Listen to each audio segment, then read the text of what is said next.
এর থেকে আরো অনেক সুন্দর দৃশ্যগুলো আপনি এখানে কাটাতে পারবেন। সো দেখতে পাচ্ছেন যে এখানে বাচ্চারাও খেলাধুলা করতেছে ওরা ওদের মতো করে। সো এখানে যে একটা আনন্দের মুহূর্তগুলো, এই মুহূর্তগুলো কিন্তু ওরা উপরে কাটাতে পারে না, যার জন্য ওরা এই সি বিচের কিনারাতে আসে। আর এগুলো কিন্তু সাইকেল চালানোর জন্য বেস্ট বেস্ট বেস্ট প্লেসের মধ্যে অন্যতম একটা স্থান।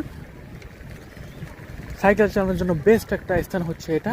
আর ওই যে দেখতে পাচ্ছেন সাগরের সেই কোটি টাকার ঢেউ, যেগুলোর জন্য মানুষ অন্য অন্য দেশ থেকে এখানে ঘোরার জন্য আসে। আমি আরেকটু যদি কাছে যেয়ে দেখাই, যদিও আরে কোথায় চলে আসলাম, এদিকে রাস্তা নাই, রাস্তা শেষ শেষ শেষ।